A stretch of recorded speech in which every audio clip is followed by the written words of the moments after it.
Alright guys, welcome back. The Brick Scavenger would like to show you a little bit about the updates he's made to his Lego room. So let me take you inside. For those of you that have been following me, you probably recognize the general idea and the look of this room. But I'm going to show you around a little bit. On the right hand side I got this little closet that I've been storing some stuff in. I've got some unopened sets up there. I've got an ice cream shop mock that I've been working on and a few other things. We got some base plates and the occasional set that we haven't opened yet. We got some holiday type stuff that we're storing away here. A couple of sets that we may put in the city, but not sure yet. And then down here we've got some sets that are waiting to be put together. As we back up and turn around, you'll see that this room's about 8 feet by, I don't know, 12 feet, something like that. Not a huge room. But let me take you around a little bit and show you how I organize and sort my Lego. So over here on this wall we've got kind of bricks. I like to sort and keep separate my cones and 1x1 round bricks. And then this is pretty well organized by size. We've got 1x1 bricks here, followed by a couple of drawers of 1x2 bricks there. Obviously 1x3 bricks, and a bigger bucket of 1x4 bricks there. Here's a little mock I've made of a holiday street lamps and corners and things like that. A little Christmas tree, a holiday checkered candy cane street chair, bench. Continuing on, we've got 1x6 bricks. We've got more 1x6 bricks. And then I call by 1x long bricks. These are basically 1x8s and longer. It's another drawer of 1x longers. And that's when we move into the 2x's. I've got a drawer of 2x2 bricks, another drawer of 2x2 bricks, and then, I know this seems weird, but we had so many bricks that were bigger than that we moved down here, so I've got a drawer of 2x3 bricks. And then moving over here, we've got obviously 2x4s, 2x4s, and then what I call 2x longer than 4s. So there's 2x6s, 2x8s, and so on in there. While we're here, I can show you this drawer. I got this idea from somebody I was watching on YouTube on how they sort, and I thought it was a great idea. I'm slowly collecting. Can anybody guess what this is? That's old gray. It's obviously both the old light gray and old dark gray. But with the Brick Scavenger collecting a lot of old sets, it becomes a little frustrating to distinguish between the two grays as you try to put sets back together. So basically what I've done is just started to take all the old grays and put them in a bin. And hopefully I'll be able to find what I need when I'm putting together those older sets. Coming back up here, that basically does it for the 1x and 2x bricks. So I've got these 2x2 round bricks sorted out. I've got these bricks that are kind of quarter circles. That also includes some of these guys. I'm not even sure exactly how to describe that, but I just call it a quarter circle in my own brain. Moving on, I've got the sort of quarter circles that are not, you know, the small ones that are kind of complete. And then the full brick circles. Continuing on, I've got the corner bricks, and I've got I just call them big bricks. Anything that's wider than 2x in a brick, so that might be 4s or bigger than that. So that does it for the bricks. Actually, not quite. Up here I've got bricks that are all stud on the side pieces, and I've got so many and it becomes a little frustrating to search through them all that I've actually sorted by color. So I've got these stack-ons that are all color coordinated based on being stud on the side. You can see some of these are mixed because I don't have a ton of brown stud on the side pieces, so I just kind of mixed them with white. The way I decided what colors to mix, I tried to make them as contrasting as possible so that it's not like they're going to blend in. So I didn't put the dark and light grays together, for example. Yellow and dark gray are so different that it makes it obvious. So these are all stud on the side pieces going up here.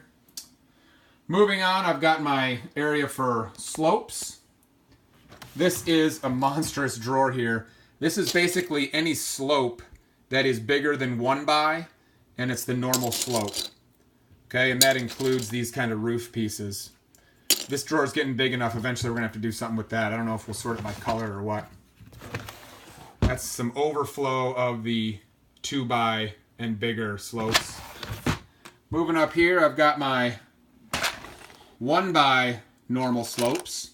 Everything from the short guys to these tall guys here. These are the normal slopes that are all 1x. And we've got some overflow of those guys as well. Then we get to the inverted 1x's. I've found it helpful to have the inverted and regular slopes sorted. So that's nice. There might be the occasional mistake in there, but we're still working on our system. And then I've got a whole bunch of curved slopes in here. Curved slopes take on a variety of forms, and I don't try to distinguish between inverted and regular on the curved slopes. I just kind of put all curved slopes together. And then down here, the 2x inverted slopes are all here. So that does it for those. Moving on, moving into the plate section. I start by putting all my 1x1 round plates, my 1x1 squarish plates, and my cheese slopes all in one drawer. My wife half-jokingly says this is the most dreaded and hated drawer in the collection because it's a nightmare to sort through. But someday we'll do something with that. Moving on, we've got 1x2 plates here. More 1x2 plates. This is my 1x3 plates. 1x4 plates. And more 1x4 plates. Now you might think that moving right along you'd have 1x6 plates here, but this corner of the room is a little bit hard to access. So I've actually moved the more commonly used pieces slightly over here. So over here you're going to see the 1x6 plates and then the 1x big plates. This is plates that are 1x8 and bigger. So then you go back to the 2x's, right? And so, down here is the 2x2 plates. And then easily accessed is the 2x3 plates. The drawer's a little sticky. You can see in there the 2x3s, 2x4s. There's a monstrous amount of those, but they're easy to get at. And 2x6s. And then we go into the corner that's a little bit difficult to access, but also pieces I don't use very often. So this is the bigger than 2x6s, 2x8s, and so on. I have the anything bigger than 2x. I actually sort a little bit further. This is everything that's kind of 4x something. So this takes on a lot of forms. You can see this is a 4x6, and you'll see some much bigger things than that. Also, these things are kind of 4x-ish. So I go with those in that drawer. And then down here, this one's a little sticky too, but this is 6x plates and bigger. So you can see this is a 6x plate here. I know this thing isn't a rectangle or a square, but it makes sense in my brain to put these here. So 6x plates there. Up here we have round plates. Can't reach too high. And quarter round plates. So all colors of roundish plates go in there. Moving on over here, we have got plates that are corners. These corner piece plates here. That's 3 drawers of those. Here I've got all my jumper plates mixed together. I don't really care too much about my 2x2 jumpers being separated from my, whoops, that's another one of those. It's hard to reach in the camera. My 1x2s.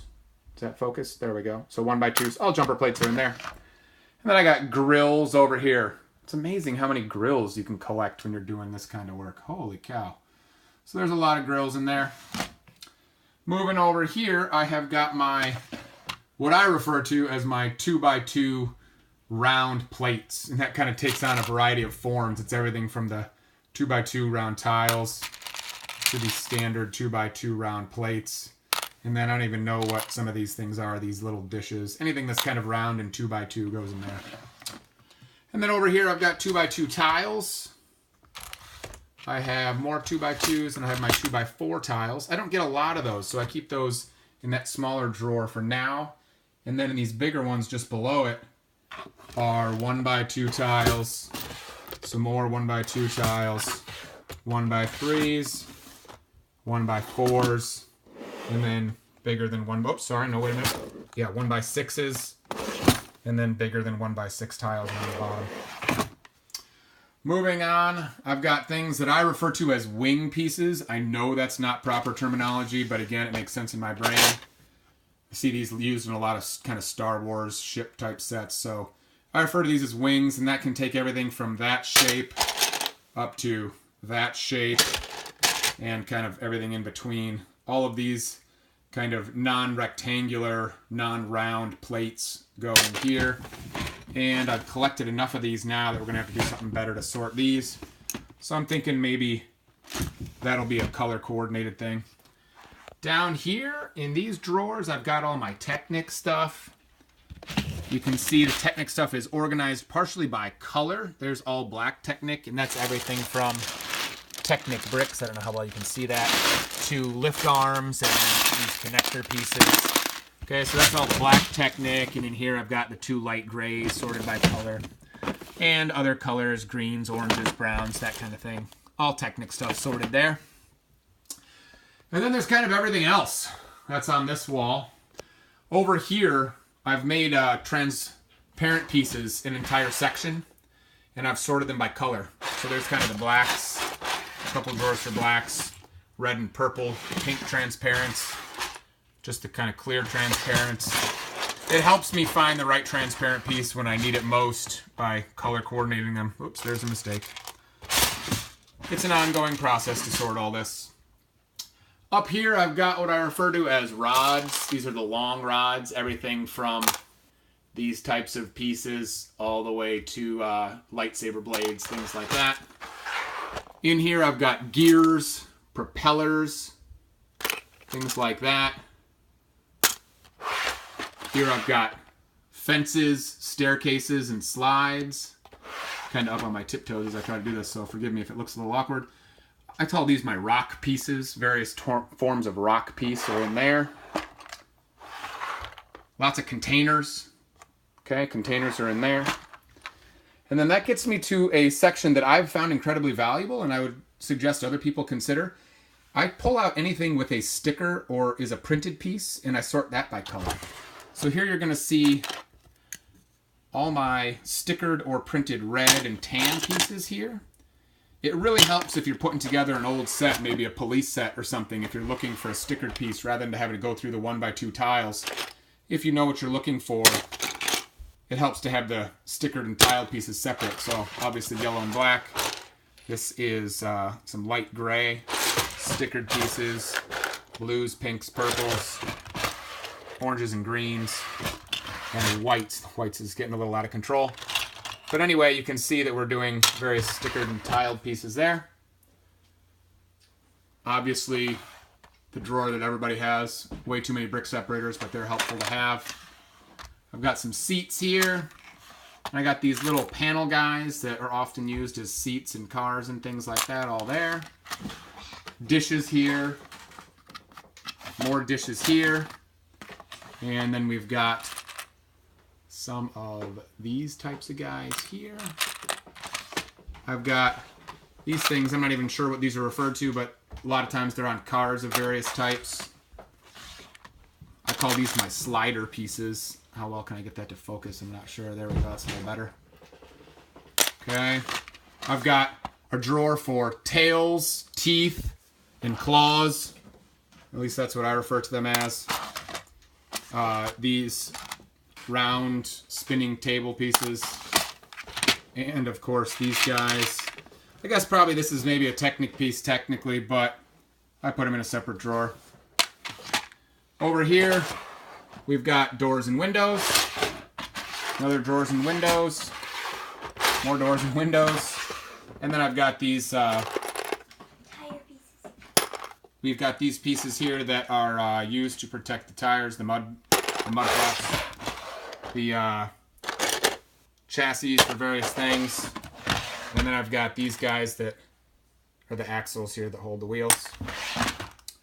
Up here, I've got things that are referred to as arches, and these arches are also sorted by color. Arches can take the various forms. I know that thing is obviously an arch, but even something like this guy, that is in my arches collection. So you can see I've got a lot of arches, color coordinated here, some blues over here, light grays, and then over here we've got even more, the tans and stuff like that. I've got my hinged pieces here. That can take on a variety of forms. That can be your standard hinged piece here, but it can also be these, what I refer to as ratchet pieces there. So that's all my kind of hinged pieces. I refer to these guys as kind of my 1x2 with rods on them. So those are there. Plant pieces. And I've got what I call columns. Columns can take on a variety of forms. They are this guy, could be these guys, and it's also these taller 1x2 bricks that are more columny.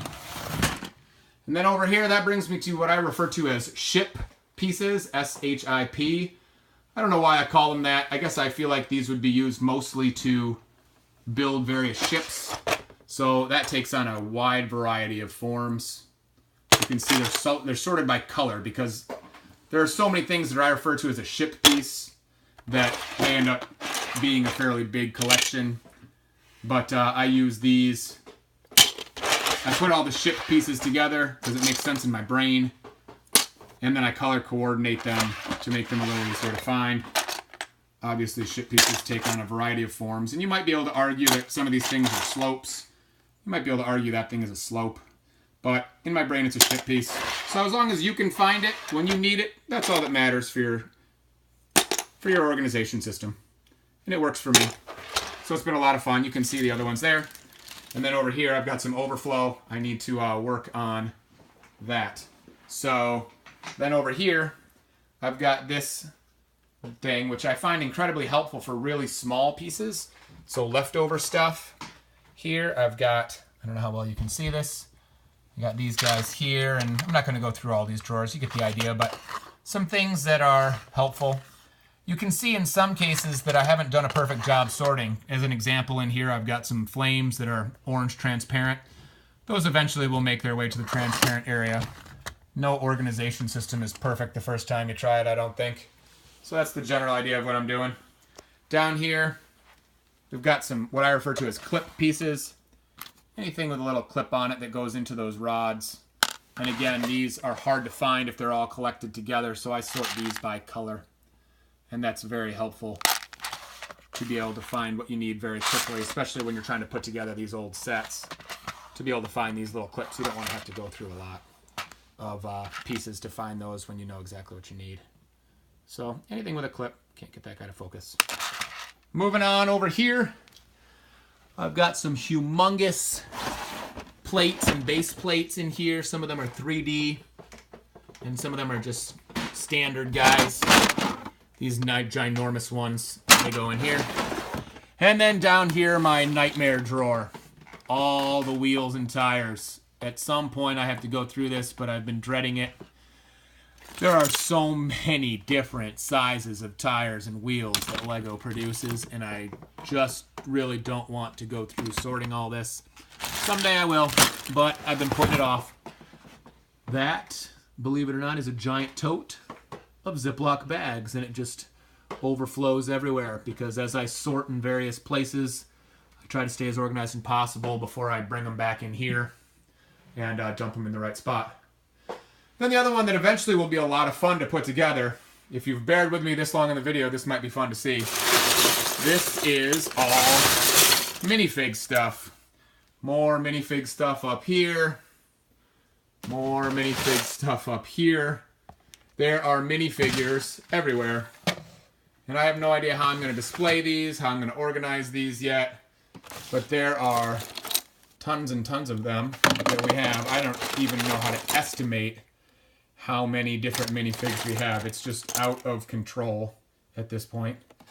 But someday we'll get them organized and we will be able to better display the minifig type stuff.